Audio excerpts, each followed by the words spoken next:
braćo i sestre, dragi vjernici, na ovom mjestu događala su se brojna čudesa, znamenja, mnoge molitve, mnogi zavjeti dani, mnoge molitve prošnje izmoljene, a vjerujem da se i danas oni događaju samo u znatno manjem broju.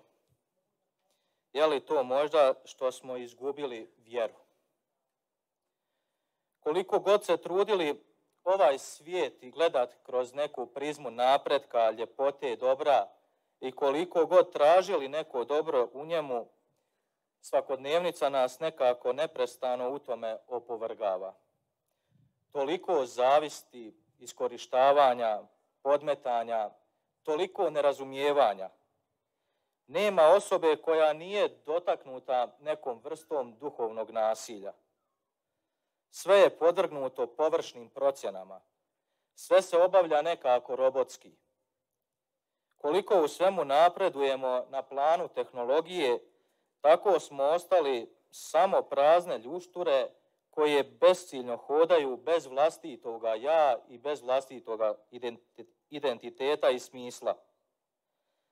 Zatvoreni smo u svoje, tako nazovi, betonske zidove, sobe, otuđeni od istinskog života, udaljeni od ljepote stvorene stvarnosti.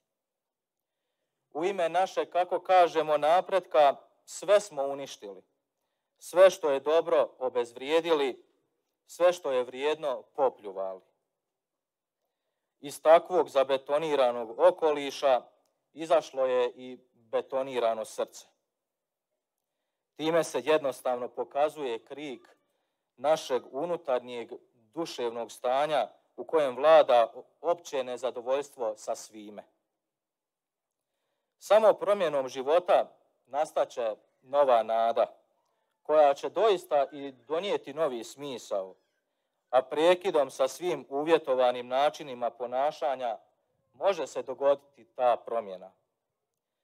Premda sve ovo i vidimo, a i znamo, teško nam se odvojiti od takvog načina i života, a i razmišljanja.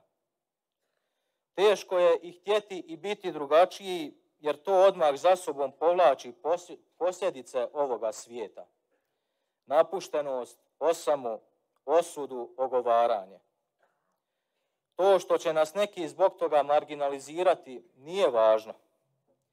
To što će nas neki ostaviti znači da ih nikad nismo ni imali.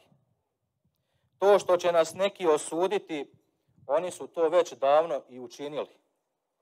To što će nas ogovarati, već su nas davno i oklevetali. Važnija je sloboda i istina koja dolazi s njom, nego bilo koja izmišljena pa i prisiljena lažna radost, osmijeh i prihvaćanje koje nema na kraju u sebi ništa. A Bog nam je darovao savršenu slobodu izbora i preobilno dobro koje nekad ne znamo i ne umijemo dovoljno prihvatiti. Vjera je nezasluženi Božji dar. I sami smo svjedoci da bi neki možda više htjeli da mi ne svjedočimo svoju vjeru nekako svojim životom, svojim djelima, nego da više vjeru shvaćamo kao neku vrstu duhovne terapije. A nama zaista je potrebna neka promjena, novi život. Treba nam svjetlo. Jednostavno, braćo i sestre, treba nam Bog koji ima snagu učiniti od nas novog čovjeka. Tako Bog dođe na svijet preko jedne neznatne djevojke Marije u obliku maloga djetešca. Bilo bi za očekivati da Bog možda izabere neku uglednu djevojku, kraljevsku kćer, ali ne. Bog se obratio jednoj jednostavnoj djevojci bez ikakvog ugleda u nepoznatom i malom mjestu kao što je bio Nazaret. To nam govori da Bog ne gleda onako kako mi to ljudi gledamo. Ne gleda na ugled, ne gleda na izgled. Bog gleda na srce. I upravo tako je Bog Mariju izabrao, po srcu. Znamo da je Marija osluškivala Božji glas i ponizno prihvatila njegov plan spasenja, pritom ne znajući i ne pitajući ni zašto, a ni kako. Premda je ona odabrana, mogla je to prihvatiti ili ne prihvatiti. Tu dolazi čovjekova mogućnost odluke koju je Bog ostavio čovjeku, da bude za njega ili protiv njega. Marija se mogla oglušiti na Božji poziv i nastaviti živjeti svojim životom, možda kao neka domaćica, nekim osrednjim životom. Zapitajmo se, braćo i sestre, jesmo li mi odgovorili Božjem pozivu živeći onako kako sada živimo? Jesmo li dozvolili Bogu da uđe u naš život? Jesmo li Isusu kao Marija pripravili i svoje srce, a i svoje tijelo, koje je hram Duha Svetoga, kako kaže sveti Pavao? Ni Mariji svijet nije bio stran, nije bila lišena ničega, ni predani rad domaćice, ni otvoreno srce pomaganja, ni ljubav prema svakom u potrebi. Upravo u tim kvalitetama se ona isticala i bila je očita smetnja svojim prijateljicama, ali i drugim ljubomornim majkama, jer je iskakala od svih njih koje su ljubile osrednjost i polovičnost. Živjeti u takvom okruženju ni najmanje nije bilo lako. Kako je bilo teško nositi se sa okolinom kao noseća, a muža nisi poznavala. Međutim, braćo i sestre, Marija se oslonila na Boga i na njegov promisao. Ona je njemu povjerovala. U Mariji se očituje nova nada, sva ljepota života vođena Bogom. Svoj život je stavila u njegove ruke radi svemoćne ljubavi kojom Bog ljubi posrnulog čovjeka. Zato je Marija kod Boga imala vrijednost i zato je Bog nije ostavio u vlasti smrti, nego ju je i kao ženu i kao majku uzeo u svoje zajedništvo, u zajedništvo svoga sina. Zato je uznesena i dušom i tijelom na nebo. Što znači za nas danas Marija? Marija je prije svega žena i majka. I po njoj Bog započinje ostvarivati spasenje ljudi. Time se želi reći da Bog ženi pridaje važnu ulogu. Po ženi se rađaju novi ljudi i po njoj čovječanstvo živi.